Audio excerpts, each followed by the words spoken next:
You're listening to Cards to the Moon, a podcast about trading cards from both a collector and investor perspective.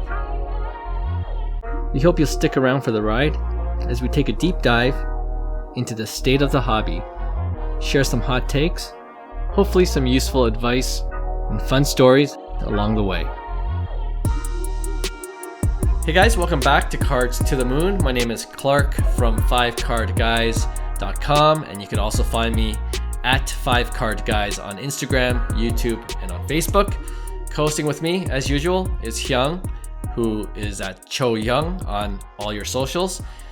John couldn't make it today, and it's too bad because this happens to be episode 300, and loyal podcast listeners know John's been an integral part of this podcast, so we definitely hope he'll be back on soon. But anyway, a little pat on the back for ourselves for reaching this milestone. And we'll definitely commemorate the moment in a segment right after Hobby Headlines. But as we usually do, let's get right into it. Off the top, I just saw that Veefriends, which is Gary Vaynerchuk's attempt at being the next Pokemon with his unique characters, they're collabing with Stephen Curry, out of all people, to be part of their Super Stickers Manga Series collection, which is coming out in July. If you don't know, they just released the Topps Chrome Veefriends set, which I believe has been a pretty big success. I was just at Fanatics Fest, as you guys know, and I visited their booth. I met up with Gary V, which was a highlight. And yeah, their booth was buzzing. You know, hobby boxes of Topps Chrome Veefriends, it went for a couple $100 at retail, which I was lucky to get one box of online. Now they're going for about $600 on eBay, right? So it's crazy. 3x flip there if you did that. And some of the rare cards, the rare parallels from that set are selling for thousands of dollars, right? So fresh off that launch, we have the Super Stickers manga set with Steph Curry featured on several of the sticker cards. Initial thoughts on this crossover, and do you think we see more of this kind of, crossover between different sets, different sports, different, categories from other sets? What do you think? So I'm very new to this side of things, and I still want to know that, like, in your opinion, what is the high level potential of, I guess, Veefriends? Just like seeing the last few reels or episodes with even Gary V and stuff like that. I would like to know, like, cause I'm not educated enough, I guess, to make an opinion, because my opinion would suck because I have no basis of what, I guess, Veefriends is. So what do you think is the high level of Veefriends? Like collectability? High level of yes. I mean, if you're going to do an easy comp, like I just mentioned, this is straight from Gary V's mouth, right? Like, he wants it to be like the next Pokemon. So there is a TCG version of Veefriends, which is comparable to the Pokemon TCG game. Mm-hmm. But with the Topps Chrome Veefriends cards, that also gives that collectability aspect of it, where card collectors can get really into it. And I think this is just an extension of that with the super stickers, the collectability of stickers or cards, and especially tying that into an athlete like Steph Curry, right? So you're trying to get the sports fan side of things. But you could also say the high level or the high goal of Veefriends could also be being like the next Disney in terms of, their merch and their products that they offer is so varied, right? So, and Veefriends is already doing that. They have sweaters, shirts, hats, on top of the cards, on top of the TCG games. So just like Disney, there's different avenues to make money, right? So I think that's the goal from a purely financial perspective. Right. And in terms of, I guess this collab with Steph Curry, so there's like autographs. What would it be? Like, it would be Veefriends like themed, like Steph Curry autos, or what would it be? Yeah, good question. I have to double check if there is actual autographs, but Veefriends if you know Pokemon, there's a bunch of characters, right? Yeah, you got yeah. your Charizard, you got your Blastoise, and whatnot. And same thing with VFriends. You got your very, very, very, very lucky Black Cat. You got Kind Warrior, like different. And Gary is known to really promote different EQ qualities, right? Like kindness and empathy, and it's tied with different. There's empathy element, for example. Right. So that he's trying to bring that out into the world as well. But you'll see the Steph Curry version of Kind Warrior. So it's kind of like with his characters and in the image of Steph Curry. So that's kind of the collab. And I believe this sticker set will have Gary V will also be in it. And I think it'll feature his first sticker card as well. I think it's pretty intriguing because like I think community becomes so important, and like the built of community. I think Gary V obviously has that aspect, or at least that tool set in his tool belt to create some type of community. So for me, again, like this is so new that it's like I see like a lot of products that I guess and we see it in our hobby or in sports in general. So I think it like kind of like trends similarly where the collab with Topps Chrome, collab with Steph Curry brings this initial hype, obviously, because the brands are super strong. Topps Chrome brand is super, super strong right now. Anything Topps Chrome is hot, right? And that goes back to, I think, what really stems it is the sports card market is, especially in the baseball, basketball side, now that Fanatics kind of shifted over, but, you're having new records of Ohtani cards, new records of Aaron Judge cards. And I think that's kind of making the brand Topps Chrome super strong. So in terms of Gary's strategy, I think it's well executed because he's obviously getting enough attention to and use the collabs with the strong brands in his networks that allows him to create this community. And I think that's going to be and just like the Pokemon community, same thing. It's a community. Then that's what generates the marketplace. So for me, it's going to follow the same trend where, like you said, these flippers are buying anything they can flip, and they're buying it for $200 because there's a certain hype within a community, for instance, and they're looking for it. Yeah. So you have almost this, I wouldn't say artificial market, but it follows the same pattern with any market, like hyped up product, whether it's real estate, whether it's sports cards, and it tanks and corrects, right? So I think, like I said, it's great because you have more people just entering the hobby regardless. You have marketing on full force because that's Gary's expertise. He has enormous amounts of credibility within his networks. He knows a lot of people that the typical hobbyist doesn't know. So for me, I think it's great, but would I ever buy a Veefriends? I don't think so, but I would be intrigued to rip it for some reason. Like I'd be down 100%. If I had a box for $200 right now, I would probably buy a bunch. Right. Not because the value, but like I would be interested in that experience. Would you say it's kind of how you feel about Pokemon? Because I know you've ripped a few Pokemon boxes with Roy. Yeah. But it's for that kind of similar reason. You're just kind of interested in just ripping and seeing what comes out of it. But you're not hardcore about it, right? I'm not hardcore, but I'm not closed-minded either. But like I said, would you want to invest your time and energy in something that you don't have interest in or that you love, right? So it's that kind of thing where maybe in the future it's something that I'm like, wow, I truly like now I have passion for this or whatever it is, right? So, but I think he's executing flawlessly and he's a business guy, so it's gonna do well in the long run, yeah. Yeah, I mean, I might be biased because I'm a fan of Gary Vee, but you mentioned something that he's a business guy, he's a marketing guy, but he's also a hobby guy. Like he grew up huge, yeah. Flipping baseball cards, so he has that kind of expertise as well. And so that comes into play for sure. And I think that comes into how he's looking at executing a lot of these different strategic moves to Right. promote Veefriends. So I like it. Whether it catches on, that's obviously the market's going to decide. But I think what he's good at is spotting the trends Yeah. and kind of jumping on board. And then Right. if it takes off, amazing. And I think in terms of the general idea of collabs like this, it's kind of like old as time, right?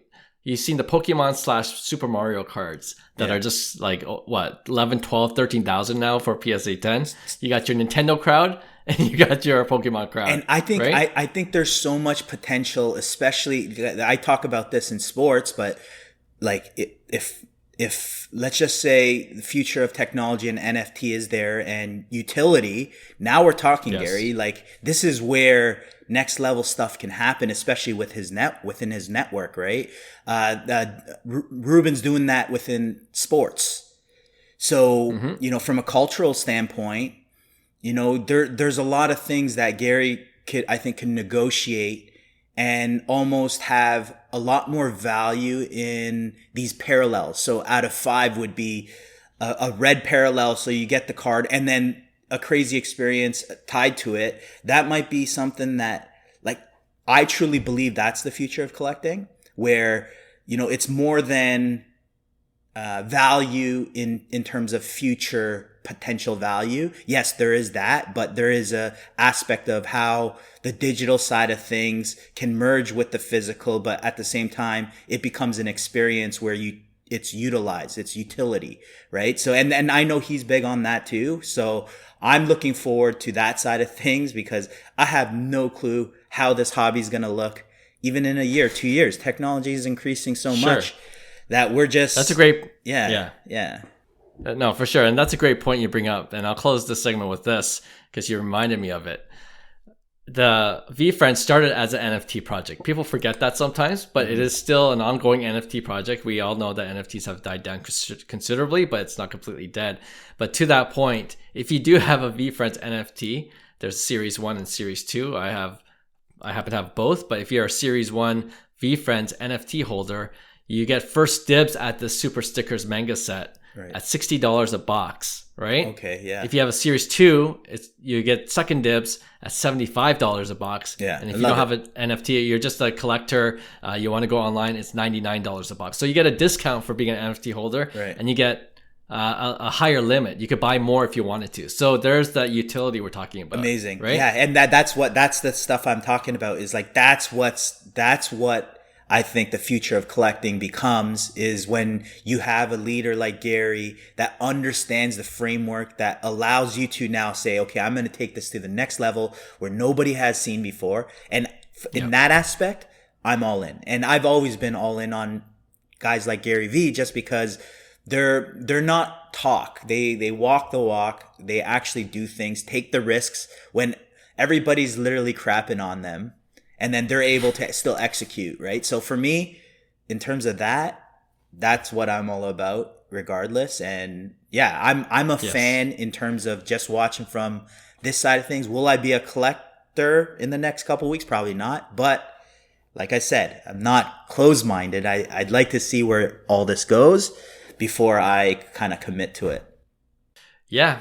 And like, couldn't you see this being done by Fanatics or Tops? Like, hey, it's yeah, like we're gonna 100%. We're gonna have 1,000 NFTs, Tops NFTs. People might roll their eyes, but guess what? If you get a Tops NFT for $1,000, any new release, you get first dibs. And 100%. like, wouldn't you be interested in getting that NFT just to get first dibs on product? Yes, and that's that would be the basic framework of NFTs. That basic concept would be a basic framework, and then that's what we build off of, right? And that's where I'm waiting for, as a sports fan and a collector. I think that's the best of both worlds, and I think that's exactly what's eventually going to come to play, a lot more than what we see today. So many ideas. We'll save it for another episode, but so many ideas which we could do with, utilizing digital technology for the benefit of fans and collectors. So I agree with you 100%. All right, let's move on to hobby headlines.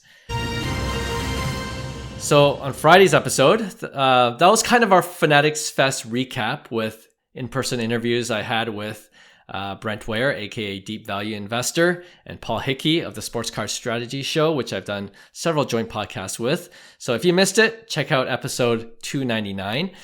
But today, I want to talk about something that I thought of after seeing a couple of things transpire at Fanatics Fest this year, and a few things I heard around the show, okay? And what I'm talking about is some big time cards being bought by not necessarily wealthy collectors, but just wealthy individuals who seem to be slowly dabbling in the hobby, right? They're just like, what's this hobby, that's growing? What's this about?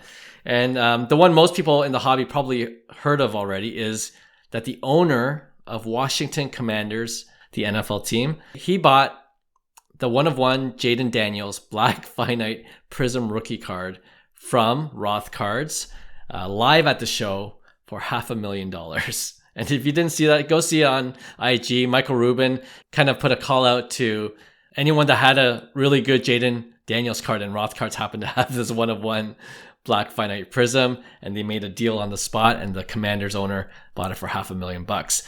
We also have what Tom Brady did. He bought the LeBron James Topps Chrome Gold Refractor rookie card from the third place finisher of Fanatics Games. We talked about Fanatics Games before, and I don't know if you know, first place for the inaugural Fanatics Games was Tom Brady, of course. He's the GOAT even in Fanatics Games, yeah. Right? Second place was, I can't remember, Justin something. He was I think he was a UFC guy. So, and I'm not as familiar with UFC. And then third was a fan, this sixth grade Philadelphia teacher, and he won the third place, which was the LeBron James Topps Chrome Gold. And he admits that he wasn't really a collector. So when he got that offer from Tom Brady to buy the card for $250,000, he took it. Oh, so yeah, Brady nice. now owns the LeBron James Topps Chrome Gold Refractor rookie. On top of that, I've heard rumblings of other high net worth individuals getting into the hobby, looking for nice high-end cards. And of course, we previously talked about on this pod, corporations themselves getting into the game, like Dick's Sporting Goods, which now owns the one-of-one Paul Skeens MLB debut patch, which I happened to see up really close at Fanatics Fest. So that was kind of cool too. That's cool, yeah. So my question is, as we see more of these kind of transactions, do you think it's good for the hobby? It's certainly bringing a lot of attention to the hobby, but some can argue and have argued that it seems to be bumping up prices on some of the sports card sets and products that have these big chase cards, because now there will definitely be a buyer for them at these extremely high valuations. So that's just one argument against. But what do you think? I think you could always make arguments for any point. So one, I think perspective, where you sit on the point of the perspective is all that matters. So for me, it's like, I'm not going to look at the negatives of this because I can't control what other people do. That's the way I see it. So I'm going to extract the best case scenarios because it's how I want to see it. Right? So for me, I think of things like, okay, does this necessarily help my cause? So for instance, collectability. I like high-end cards, rare cards. So does other, high net worth celebrities. Would that work to my advantage? Yes or no? So for me, it's like, it's a no-brainer in terms of, the more, high net worth individuals, and it seems like they're doing it because trust me, if you have money, you wouldn't be wasting your time on something you're not passionate about. Period. These high net worth individuals have zero benefit to be involved in this hobby if they didn't enjoy it.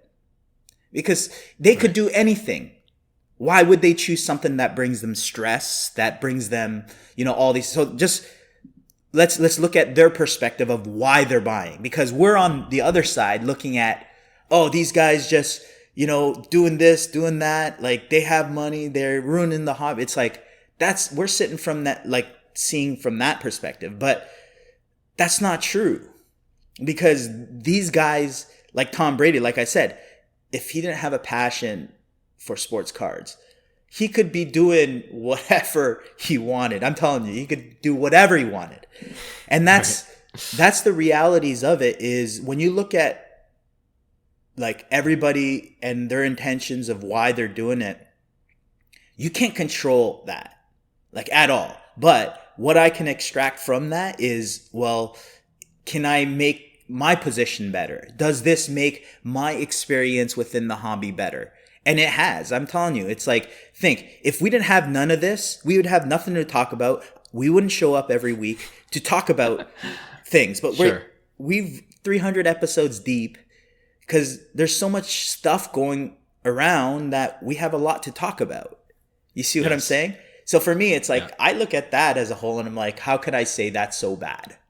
Right? And that's why for me, I'm enjoying the process. Is it different than 2019 when I'm like, oh, I wish I could buy Otani for pennies on the, of course, we're all looking back and saying, oh, the hobby was great when, you made these deals and, come on. Yeah. Like, we can tell the story over and over again and live in the 90s or 2000s. It's like the evolution and the journey is what I'm enjoying the most about the hobby.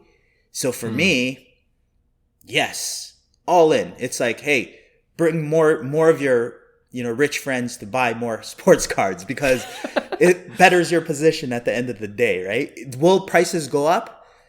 Probably, but be the smart one and buy low and sell high then. And I guarantee you won't complain if you flip a box for $400 and you make more money on a flip than your day job, right? So at the end of the day, see it like that.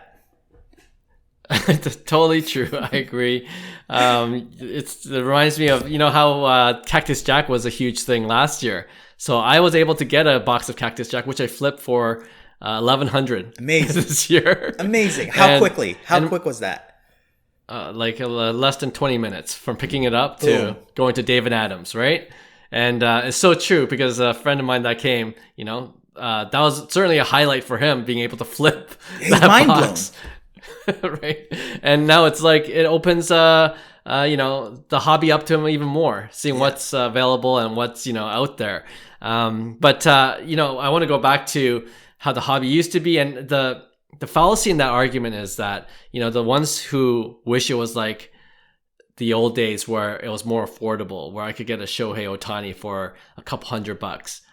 If everything wasn't happening the way it was right now, with all the attention and spotlight into the hobby, you would not get the max returns out of that. You know what I mean? It would would even be close. Maybe $500, $1,000, because Ohtani is so great, but it would not be a six-figure card. Absolutely. Certainly not a six-figure card, right? And it's only a six-figure card because of the spotlight attention, the rich buyers that are willing to pay that amount, and the hobby growing. And I think that's key too. The hobby, if it grows, it's not just going to be for one segment. Yeah, sure, the high-end segment will also grow, but I'm sure there'll be a lot of other different cards within your budget that you can collect 100%. And enjoy the hobby the same way.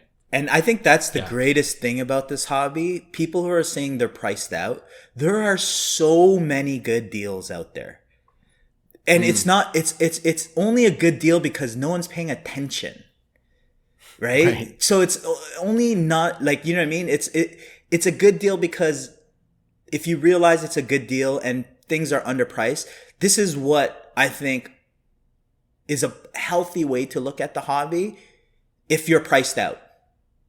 Because, and I promise you ask any hobbyist that is successful in terms of, like, let's just say making smart buys and flipping for a profit, that's the thrill. Is, right.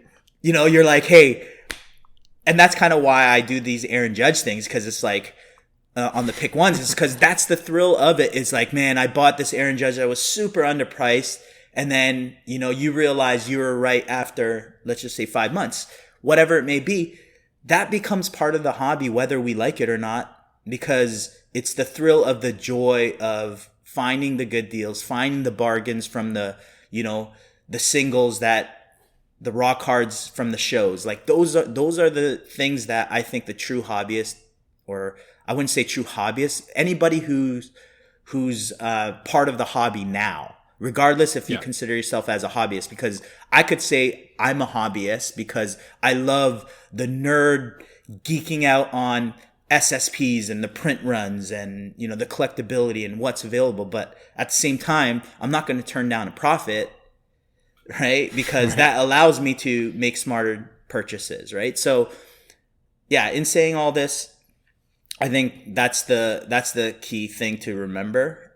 Yeah. So if you, and you know, just to add to that, if you like the hobby, especially if you like the flip game and you like the process of looking for cards that are good deals, it might be an extra couple steps now before you could get that higher end card that you're hoping to get. But if you enjoy the process, then what's the big deal with, you know, trying to flip a couple more cards to get to that higher level, right? Like your buy-in would be the same thing, really. Because if you're flipping a card for profit and then you're able to purchase a card with that profit, you're not necessarily paying all that money to get into the card you couldn't get, right? Exactly. So like my case in point, you know, I brought a certain amount of cash to Fanatics Fest this past week.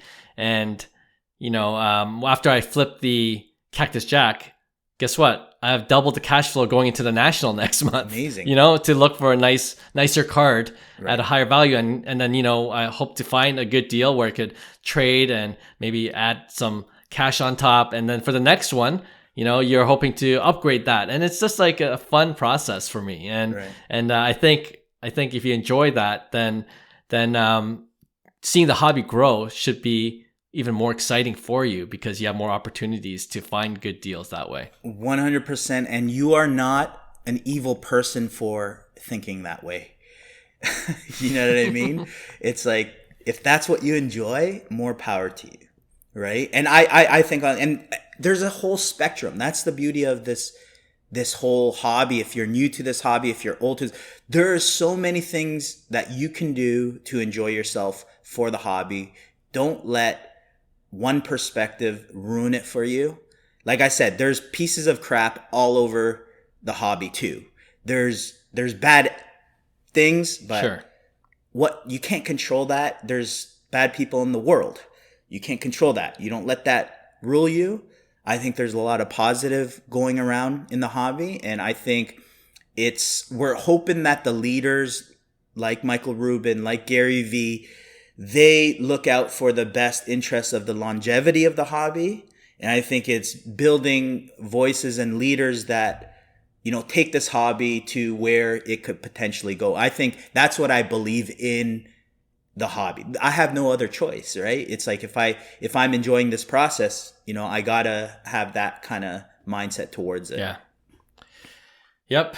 I'm aligned with you. And, you know, the only people I might feel really bad about with the changes in the hobby these days are set collectors. If you're a set collector, you might be priced out because depending on the set that you have. And, you know, if you're collecting sets and you're like a card or two away, maybe depending on that card or two, you might not be able to finish that set. But like, you know, your value those goes are up. Small. Your set value goes up. There you go. That's the positive side. Now you're set that you already have. Your set value. So there's always a positive. It's always a positive. So think of those set collectings back in like the 90s, like, or even like 86 Fleer, for instance. You know that, you know, the Jordan was in, you know, a screw down case and you had every other base card, right? So you had that whole set, but the whole value was Jordan, really. Right at the time. So it's the same thing. It's like you wouldn't be complaining now if you had that 86 Fleer set. Very set true. Collectors. I love it. Yeah, you know what? I'm excited. Well, you know, whenever we record our 400th episode, just to see where the hobby's at. It's going to be crazy, right? So I'm excited to see what the hobby looks like then. Okay, let's go on to our next segment. I teased it at the beginning of the show, and we're going to call it Top 3.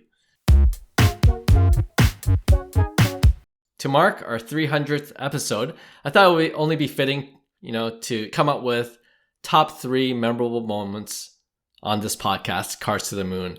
And it could overlap because we might have similar top moments. Okay, but I can start things off. Yeah, you got to start things up because I need to start thinking of Yeah, and while I talk, maybe you're like, oh yeah, I remember that Yeah. moment, and there's something you could go off of. So one of the top 3 moments for me, I'll say, is the first podcast interview that we had on this pod, and if you remember, it's Chris Costa, Mm. and he was our very first guest on the pod, I think, at the end of season 1, and it's crazy. We were talking about how far the hobby has come, right? Yeah. And when we started the pod and where we are now, and when we started the pod and we interviewed Chris, he was just launching Card Vault. And look at it now. We don't have to say much. Everyone knows it's Card Vault by Tom Brady. I just saw him on stage at Fanatics Fest as a moderator for one panel, which featured Emma Roberts, Logan Paul, and Tom Crazy. Brady, of course. So it's kind of cool to see that, right? To see like Amazing, how yeah. far Chris has come from within the hobby and just being on the pod early on. So that's kind of one for me. Yeah, I'll kind of expand on that, and that's why for me, I believe in it so much because these guys are guys that when I came back into the hobby, we were just hobbyists. Like nobody really knew about the sports card market pre-COVID, and I'm talking to Chris Costa about whether he should sell his Tatis Sapphire auto because the prices were going bonkers at the time, and to see him evolve and to build what he's built along the journey, it's mind-blowing for me to see that. Like I get to experience that firsthand, whereas like a casual listener might just see Chris Costa as he is now, but it's like, man, this guy came, like, he's a true hobbyist. He's a baseball guy. He played college baseball. That's how we started talking, is because we both played college baseball. We started talking about baseball, and then we talked about sports cards, and then I got him on the show. And then, at the time he was just, doing his things. I think just starting Card Vault, where, Tom Brady wasn't even in the picture, and for him to evolve it to where it is now, it's like, that's what I like. I'm, I guess, mind blown at the same time.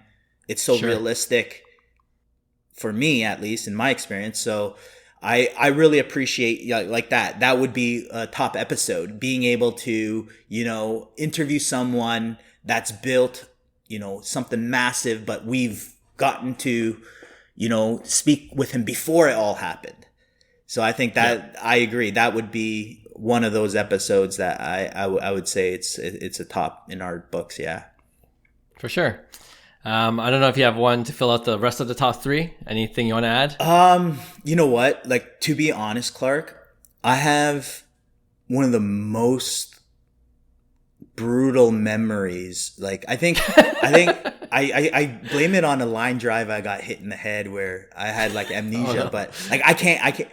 And maybe that's the beauty of like this podcast. I don't see it as,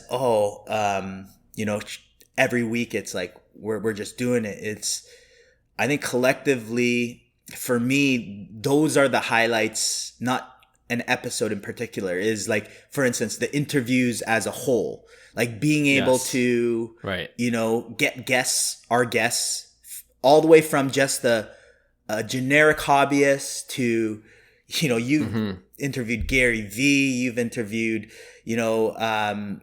all these big names.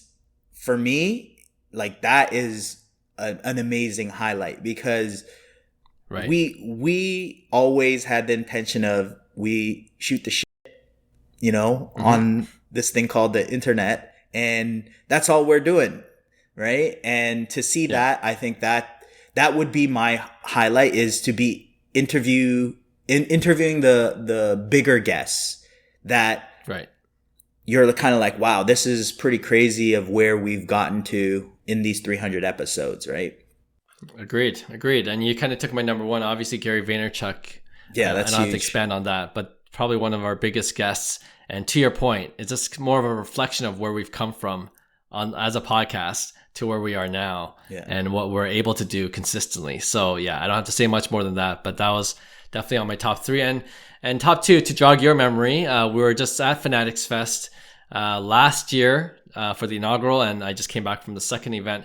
But it also plays into the idea of how we're able to go to these big events now to cover Right. to cover them and to have content about it on our podcast, to talk about it and be there in person, to fly out to different cities.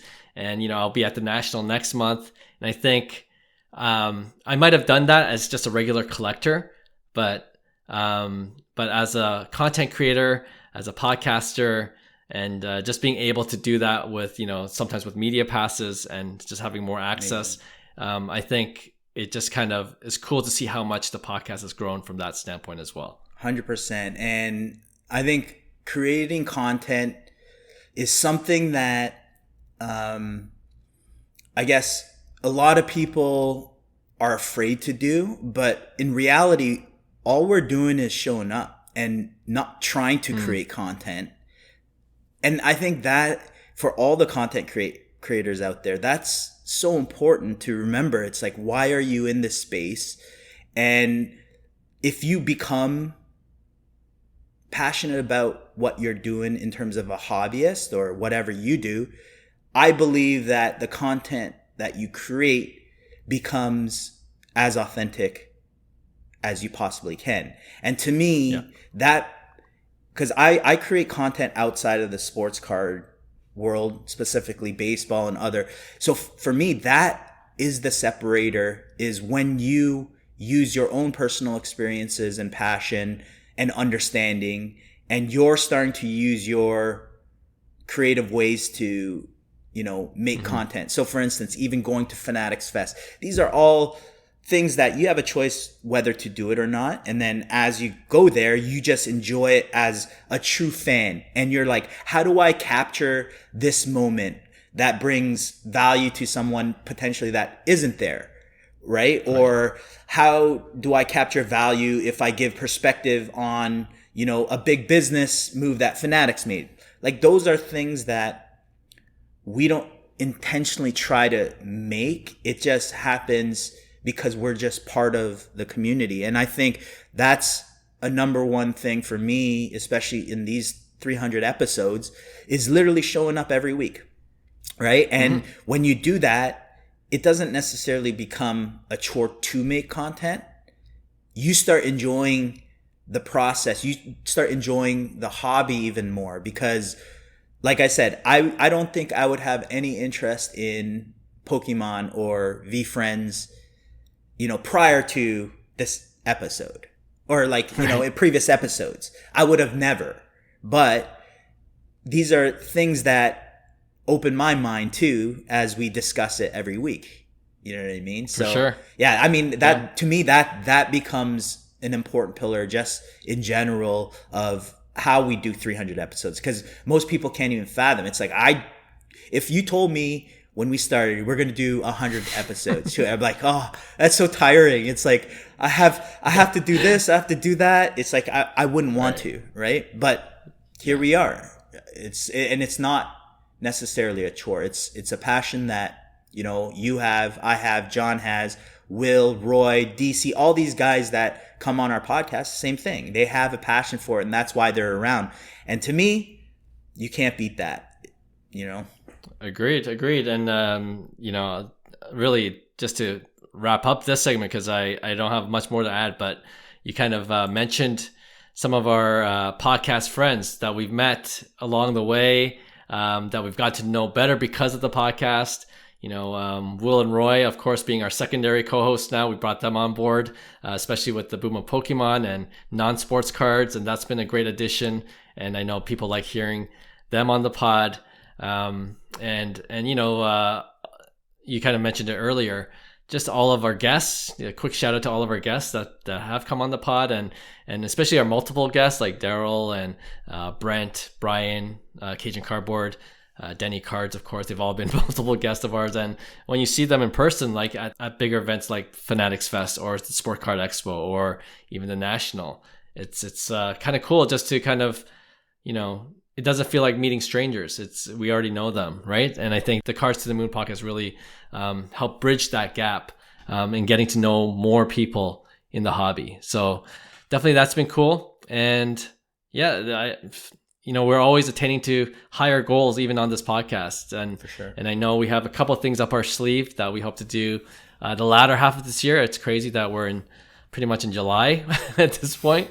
But that's another thing, right? 300 episodes in, but 5 years later, it's 5 years. So a lot has happened within 5 years of our own personal lives too. And the fact that we're doing this consistently just kind of speaks to what you're saying about how we just enjoy this process of, yes, creating content, but talking about what we love anyways, right? So it becomes less of a chore in that way.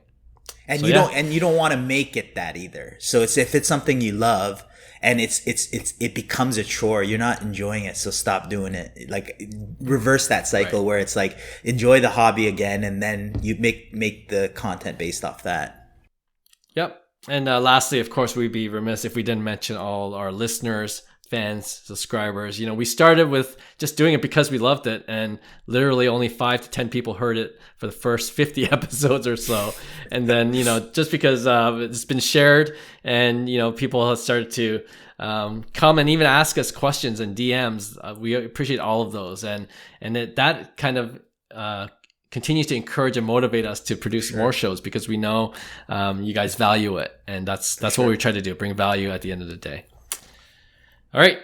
Thank you, guys. We won't finish the show off. I know this would be a good place to finish off the show, but we got to finish off with our regular weekly segment we call Pick One. And another thing, that could have been in the top 3 thing, right? Like we started classic. With from the beginning, Yeah. So, and people seem to enjoy it. I enjoy it just to see what you guys are going to bring up. But I have a feeling I know what you're going to bring up this week, Hyung. You want to start things off? I'm going to keep on bringing it up until Aaron Judge stops doing Aaron Judge things. And I'm telling you, this guy is next level. We're talking, man, like I really believe that, he's going to be one of the best hitters of all time, like when it's all said and done. So, like I said, I think some of his cards are obviously, I wouldn't say overpriced, but compared to Ohtani pricing, it's a fraction. And I know that it's a different marketplace, but I believe that there are good buys out there still, even if you're priced out. Mm-hmm. So I'm going to keep on looking at good buys and saying, which one would I pick? These 2 cards I think is pretty cheap for what they are, based on previous sales of other, I guess, comp cards like Mike Trout or, any big names like that. So I'm going to go back to the flagship tops of Aaron Judge, 2017. So card number 287. So golds go for, in terms of numbered, it's the year. So 2017 would be the year, right? So a gold BGS 9 just recently sold for $400. And this was a BGS 9 that was 2 9.5 subgrades and 2 9s. Mm-hmm. So I think in general, like $400 for a numbered flagship of Aaron Judge, especially when I seen like Trout Topps Gold cards numbered to 2011, a PSA 9 go for $510K at one point. To me, there's whether Trout was overpriced or Aaron Judge is underpriced. That's what we're talking about here, right? So I think $400 is ridiculously low. And previously, I think literally yesterday, a raw card sold for $350, which I think still is a great deal for a Topps Gold Aaron Judge. So I'm going to pair that up. A BGS 9 sold for $500. And I'm going to go to another set that's not popular, but it is a chrome card, and it's Bowman's Best. So 2017 Bowman's Best. A blue refractor, numbered to 150, PSA 10, okay, of Aaron Judge. So this has a rookie logo and everything. So this is his 2017 Bowman's Best blue refractor, PSA 10, sold for $500.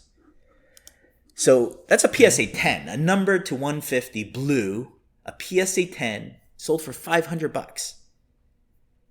To me, I think that's a great buy. I think both are great buys because you have the flagship Topps number 287, which is, in my opinion, paper parallels are really, really underpriced for compared to Chrome. So what are you going with? Are you going with a Bowman's Blue PSA 10 or a BGS 9 flagship Topps Gold number 2 2017? Both under $500. Yeah, that's crazy. I like this one because it's I'm sure it'll be for a lot of collectors that have a budget for these kind of cards for under $1,000, right? So, but if I had to choose, it's a tough. Blue is like my favorite. I know that's shining color. Right in your eyes. I know your thought process right now. You're like, man, that's a good deal. PSA 10, number to 150. You know what? I'll just get both for $1,000. I'll just get both. I will say something. So the reason why I like this card so much, the gold, Topps Gold specifically, a PSA 10 recently sold for $2,500. So there's not a lot of comps, which I think is still not bad. But just to give the context, it's pot 42, which is super low. Like 42 for the PSA 10. For the PSA 10. So a BGS 9 is not a bad, terrible card, especially with those subgrades, given a PSA 10 is selling for $2,500, which, whether or not you think that's overpriced or underpriced, $400 for a BGS 9 is ridiculously low. I'm going to go for the Topps Gold. Really?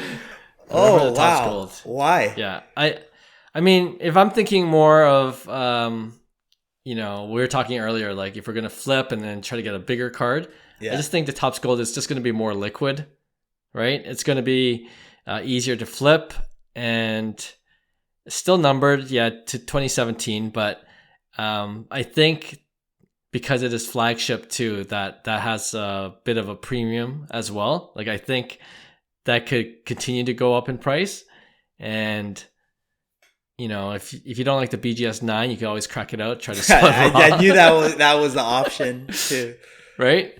PSA 10 is, I like the blue refractor, but Bowman's Best, it's not as popular.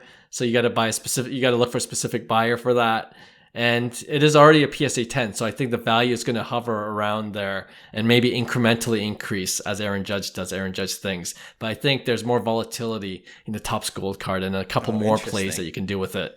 Yeah. Very interesting. Yeah, I struggle with this because the hobbyist in me is definitely in on the Topps Gold, because even the grading, if it's pot 42 and it's numbered to 2017, I mean, super hard gems. So over the long run, people are going to look at that card and be like, wow, this is a good buy, or this is valuable. But with that said, I know the flashiness that other people, the new people in this hobby, they love PSA 10 on how strong still the brand of PSA is.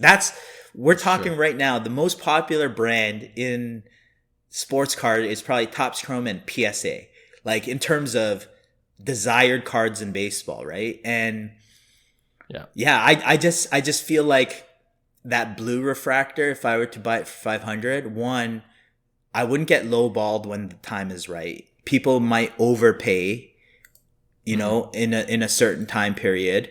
It gives me options to get out of that card and potentially use that profit into some, like an auto or something, right? So it would be a building block card for me where I don't see it long term.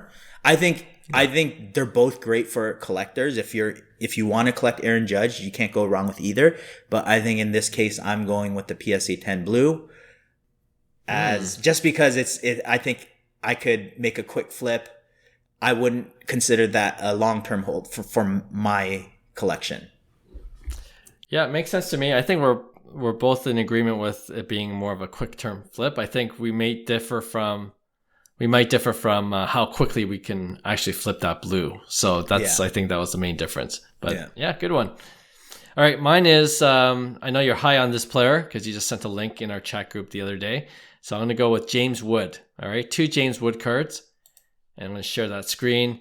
The first one is this one right here, the 2022 Bowman Chrome James Wood Refractor. His first prospect auto, numbered to 499. It's a PSA 10, going for $1,000 now.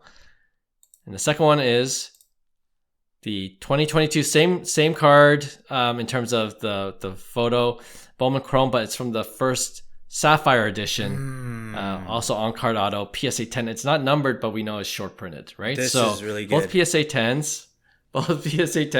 The refractor first prospect is $4.99, of course, but the Bowman Sapphire, which is there's a lot of fans of Sapphire, blue background. Also $1,000 exactly. So what are you going for? This is really good, man. I would say based on my knowledge, I'm gonna say that Sapphire is lower print run than $4.99 just out of the bat. So I think it probably falls in the $2.99 range. I could be totally wrong, but that's where I see. I think that the Sapphires. What I've noticed about my personal biased opinion about Bowman Sapphire, I hate it because I think Topps Chrome Sapphire was such a great product. And they hurt Topps Chrome Sapphire with Bowman Sapphire. I think Bowman had a strong enough line where they didn't need to go Sapphire. And they should have stayed Topps Chrome because that was the whole point of why Topps Chrome Sapphire was amazing in 2016, 2017, 2018 when, they were just launched as exclusive sets. So for me, I have this bias where I wish they didn't have it. And a true refractor, in my opinion, has more legs than a regular Bowman Sapphire. I don't know because it's so new. I don't know the legs, but of Bowman Sapphire specifically. But I know the legs that a refractor PSA 10 based on historical sales. It's one of the desired parallels and they go for a premium. So for me, if the pop count was like way off, then that might be a deciding factor. But to me, it's the refractor auto regardless, because I think on the high end, I think $1,000 is a pretty good deal regardless, because I've seen on the high end, we're talking, let's just say Aaron Judge. You had a refractor first Bowman of Aaron Judge a few years ago, and you exited at like $5,000 or whatever it was. I don't know what the exact amount, but that was a BGS 9.5. So on a high end, a PSA 10, what would an Aaron Judge type card go for, right? On that high end, even now, it's ridiculous. Both cards would be ridiculous. But my point is, I have historical data that proves that refractor autos are going to be, so Acuna, Soto, even Tatis at one point. They're $10,000 cards, right? That's history, given that, the player performs at a peak level. And to me, I see the same thing where I like the refractor auto a lot more than the Bowman Sapphire, me personally. Eye appeal could be subjective, but I'm still going with the refractor auto. Okay, wow. Yeah, you're right, because I'm looking at Ohtani's Sapphire was Topps Chrome, right? That's pretty iconic and now. That's an iconic auto card. It's a different image. Topps Chrome Sapphire, Ohtani auto, like a gem. Like you can't find that anywhere, or at least it's a very high. That's different, very different. Right. Yeah, I guess the purist in me, and this is how I'll decide. It's going to be the refractor auto, number to $4.99. I don't know. Sapphire just seems like it has a stigma to me. Watered down, right? A little bit. Yeah, right? Just another extra set that it's a money grab, and it's the exact same design and pictures, and they just made it out of a, sapphire background, right? So I've always had the stigma against it, so I think that plays a factor into it, but I thought it was a good one because we know the Sapphire sets are pretty short printed, and if you're going to, and we made this reference in a previous podcast, right? If no one's going to rip Sapphire because you just don't get your money's worth. You got to hit one of the big guys, and the checklists get bigger and bigger each year. Mm-hmm. And if you want to buy a Sapphire rookie auto of your player, just buy the single. Just 100%. Buy the single. Don't rip, right? So that's kind of because it's so hard to hit, like a James Wood or one of these top prospect autos from those Sapphire sets. So I think maybe some people might choose a Sapphire for that reason, because they like the look of it, and because it's hard to hit and it's $1,000. It seems like a reasonable price. But yeah, for me, I'm going with the refractor. as well.